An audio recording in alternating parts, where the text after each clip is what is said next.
What's up guys, I'm Phoenix Master 1 and welcome back for some more Fire Emblem Heroes. This is going to be my Hilda Analysis and Builds guide. So she's a 170 BST Red Infantry Mage with Fiery Bolganon as her preferred weapon.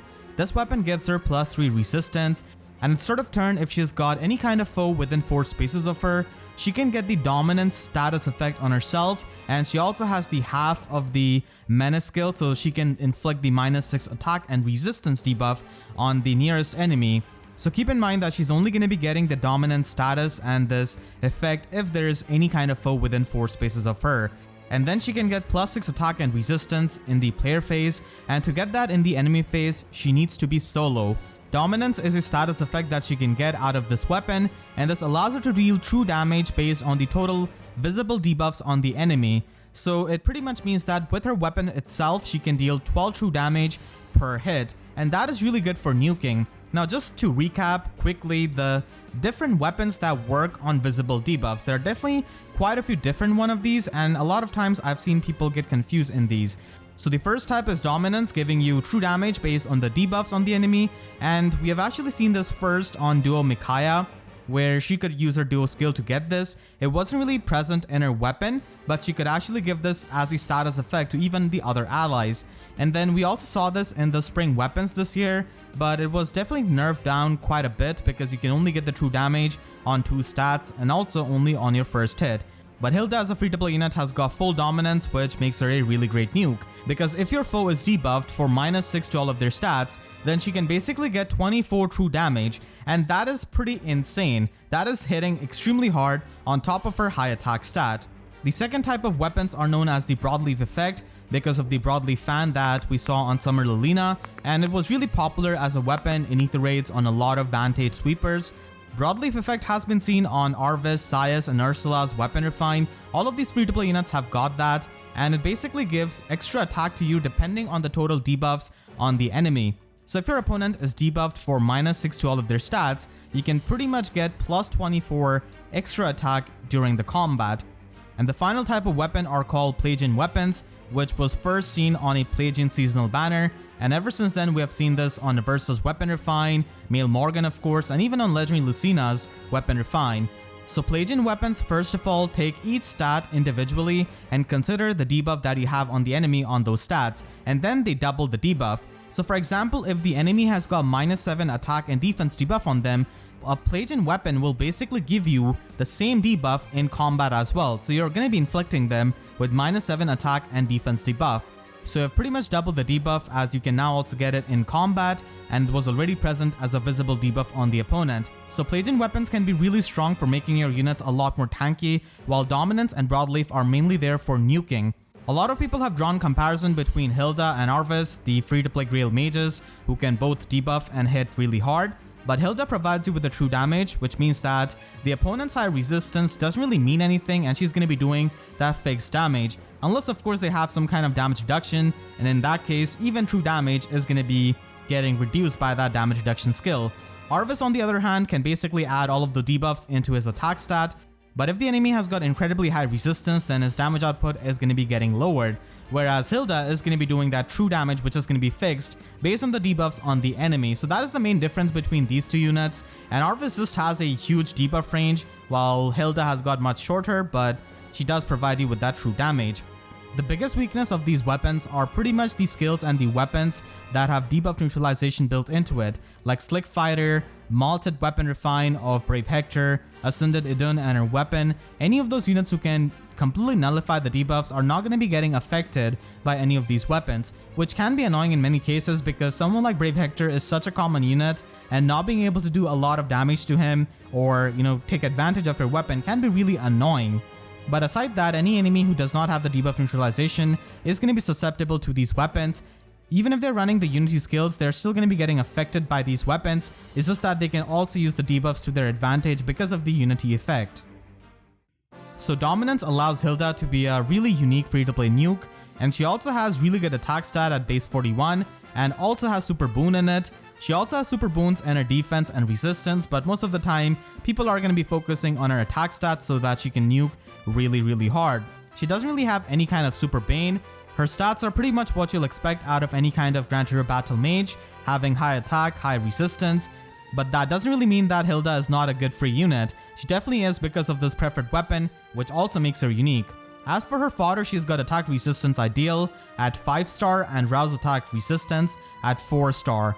So we have seen this ideal skill before on Reeve, and this is going to be helpful if you're trying to fodder off Ashera and also pass on the lull skill with that.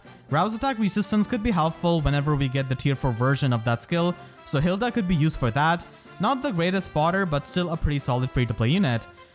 For a unit like Hilda who really depends on the debuffs on the enemies, it's really important to have the allies who can support that kind of playstyle. So some of the best allies for her are going to be units like Reeve, Versa, who can provide even more debuffs, because keep in mind that the half mana skill that she has got is most of the time going to be affecting some foes, not all of the foes. But with the debuffs that Reeve and Aversa have, they can affect many foes at the same time, and the panic effect from Aversa's weapon is also really helpful because the panic debuffs do stack up with the other debuffs that she can do. We also have Dancer like Triandra who could be useful if you're trying to use Hilda in AETHER defense. Gunthra can deal with the blue foes for Hilda and also provide her debuffs, and Adrift Camilla's new weapon refine is also really good for the support. There are so many other debuffers that you can run honestly. I've just only gone over a few of them and not mentioned every single one of them, but a lot of these are quite common units that a lot of people use. Hilda being a pretty slow unit means that she doesn't really have a player phase so that she can easily double, but why double when you can just have the brave hit? So Bridal Katria is an excellent teammate with Hilda because you get the true damage from Hilda's weapon, and when you make that as a brave hit, you can make it really scary for a lot of opponents. And if you use her in AETHER defense, then Bridal Katria is of course a really fantastic teammate. You can also use Legendary Lucina and her Future Vision too, so that you can give the debuffs to the enemy, which can also help Hilda's damage output, and you can also provide Hilda with the follow-up attack that she can do in the player phase. So Lucina could be used maybe if you're trying to use Hilda in your arena core, so that could be really helpful. And then August is also a unit who can provide the follow-up to Hilda in her player phase. Unfortunately, you'll be needing someone on your team to die for the effect of August to go on, but with the personality of Hilda, I guess someone dying is par for the course. We also have Muspel who can provide you with even more true damage on top of dominance, so this can help you nuke really hard. Of course, this is going to be a bit awkward to, put a dragon on your team, that too a red dragon, but still if you can try to do that, it could be a really fun combo. You can also run units and skills like Sabotage skills, Ruses, or Panic so that you can provide more debuffs for Hilda so that she can have the consistent dominance effect and get the true damage. Of course, she doesn't really get the speed debuff or defense debuff from her weapon, so that's why stuff like Sabotage Speed, Sabotage Defense are really good, and Panic is also a really nice option like I said, as it will stack with the debuffs that she can provide with her weapon. Overall, Hilda is a pretty solid free-to-play unit because Dominance weapon is really unique for a free-to-play mage and does make her into a really great nuke, especially when she's supported by good debuffing allies. She also has amazing base 41 attack, which also has a super boon, and Hilda is the type of unit I guess who's more useful in arena with R-Dual Infantry 4, and because she's a mage, she can also enable the usage of Sorcery Blade Sacred Seal for your arena allies. She's unfortunately not going to be that useful for something like Aetherat's offense because people are going to be using range cavalry units, so oftentimes they're going to be outside of their danger zone, which means that they're not able to get the dominance or even get the debuffs on them. So she used to be used in the modes where she can easily trigger her weapons effect and get the dominance. And some of the reasons why you may not want to invest into her is that if you've already invested into some kind of red mage nuke, then Hilda is not going to be that incentivizing to you. She can get that true damage, but at the end of the day, she's still a red mage nuke. And if you've recently invested into someone like Mail Morgan or maybe Arvis a long time back, then you might not have the biggest incentive to again invest into her. A lot of people don't really like the Grandeur Battle stat line with low speed, so that could also be another reason why you may not want to invest into her. All in all, she ends up being a pretty solid free-to-play unit with a nice fun weapon that is not going to be too broken, but still at the same time it's going to be really fun to play around with debuffs and getting that true damage out of the dominance. So now let's take a look at how you can build her up. On a budget, Quick Riposte is basically the thing that you can run, and in general for slow infantry units, there's not really any kind of other skill which can give them the follow-up attacks, so Quick Riposte could be run in slot B, and you can just run the solo skill, which will have good synergy with the enemy phase condition of her weapon, and also with the Rouse slot C skill. If you're trying to invest a bit more into her, then of course merges are going to be helping the nuking potential, and Hilda can actually get pretty bulky with the attack debuff and all of these stats that she can get, especially on the magical side. So you can just run attack resistance solo 4 or run attack resistance push 4. Any of those slotty skills are going to be quite fine. And again, there are not too many options for a slow infantry unit, so you can just run lull attack resistance in her slot B so that she can hit even harder by neutralizing any kind of resistance buff on the enemy. And again, quick riposte is something that you'll have to run, so you can run this in your Sacred Seal. Her slot C is rather flexible, but Speed Ploy does work out as a pretty nice option, because even without having any kind of skill that can increase her resistance, she still ends up having such high resistance that she's going to be debuffing many allies, and this pretty much gives you 17 true damage if you combine the debuffs of her weapon. So it's really good for self-sufficiency. But again, you want to run allies that can also debuff the enemy. And then you can also go with a more premium option with attack resistance ideal. Now the thing about ideal skill is that it's always going to be active as long as she's got the dominance active, because dominance is a positive status effect, which means that even if you're not running a menace skill or some kind of visible buff, your ideal skill is going to be active to give you that massive +9 attack buff. And you can just run that with Speed Defense Menace whenever it gets released. Now it hasn't really come out, but still I'm trying to future-proof my video because it's a really good slotsy skill for Hilda in future. We recently got Speed Resistance Menace in this banner itself, so I'm hoping that we can get the defense variant soon, which Hilda can utilize and basically debuff the enemy for -6 to all of their stats, which means that she's going to be able to get +24 true damage per hit, which is extremely strong and definitely the ideal usage of dominance. Attack Resistance Unity is also an option, and this is actually going to be available for many people in a couple of days when we can purchase Winter Altina. So if you already buy orbs and if you're thinking of what to do with your Winter Altina, then this could be an option for Hilda. And this is going to be a bit of an option where you have to carefully position her because her weapon in the enemy phase does require her to be solo. So you can just keep her one space away from an ally to trigger both her weapons effect to give her extra attack and resistance, and then also trigger the unity effect, which is definitely going to be helping you a lot in many scenarios where she's going to get debuffed on her attack or resistance, because those stats are definitely pretty high. And because we're running a unity skill, you can just have Joint Drive attack so that she can get even more firepower and do more damage with that slotsy skill. If you cannot really afford to run a menace skill or something like that, Joint Drive attack is definitely a pretty nice option. And then again, quick riposte. Now, her Sacred Seal is kind of flexible though. If you want to increase her damage output and one-shot potential, you can just run attack defense solo or any kind of attack increasing Sacred Seal so that she can hit really hard. At the same time, she's not going to be able to double anything in the enemy phase because her speed is really low. So quick riposte is basically if you want to use her a bit more in the enemy phase, but again, it's up to you if you want to maximize the damage output. So looking at these builds, you can see that you can either run the solo skill, the push skill, the ideal skill, or the unity skill, and then lull attack resistance simply stays as the premium slot B option that you can run. And then your slot C is flexible depending on which premium option you can afford or not. And she can also be run in Arena with R Dual Infantry 4 after killing the potential husband of Tail 2 for this dual skill. She can be really good in Arena because it's not that hard to run the Ruse skills on your allies or just run the other menace skills. So if she's got other allies who can run the menace skills, then she can get a lot of debuffs, and she herself is going to be providing those debuffs. And her debuffs can also be really helpful if you're running another unit with some kind of Plagian weapon, I suppose. So she ends up being a pretty nice unit in Arena. It's just that she doesn't really score the highest because dual skills only score 180 BST, and nowadays the scoring has been pretty insane and quite cutthroat.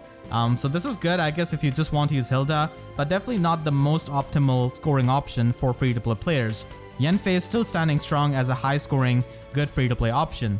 You can also use her with Speed Defense Ruse if you do have Eleonora lying around, but basically the idea is that once there's an enemy within her range, the other allies can use the rally skill on her, and because of the Ruse skill, they're going to be debuffing the enemies, and then Hilda can just go ahead and get the true damage. And this can be run on other ally as well. You don't really have to run this skill on herself, but still I'm just using this as an example because with the Ruse debuffs and with the weapons debuffs, she can basically get 22 true damage, and that can be really helpful for one-shotting a lot of arena enemies which are going to be really bulky and +10 merged. And again, you can just double down on her damage output and just run attack defense solo secret seal and go all in for her attack stat. Ruptured Sky is going to be a special that is going to be a flow cooldown. You're going to be debuffing the attack of the enemy, so it's not going to be giving you the best damage output. But I guess Blue Flame doesn't have the best synergy with the solo condition of her weapon. And then Aether is just going to be a way too long of a special, and she cannot even have any kind of steady breath or any kind of special acceleration. So that's why Ruptured Sky could be an option, even though it's not the most optimal one with the attack debuffs. And then finally, in the future, if you're seeing this, Speed Defense Menace again is a really good option. Unlike the Rue skill, you wouldn't really have to use any kind of action of your allies, and this Menace skill is going to be going off and completely debuffing the foe for -6 to all of their stats, which can be really helpful, even from a support standpoint.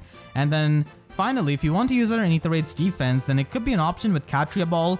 Like I said, Brattle Katria is a fantastic teammate with Hilda, and because she's going to be in the control of the AI, you could run an impact skill, and with attack defense form, she can get really bulky even on the physical side with the impact skill. And we can definitely run the form skill because mainly she's going to be hitting in her player phase.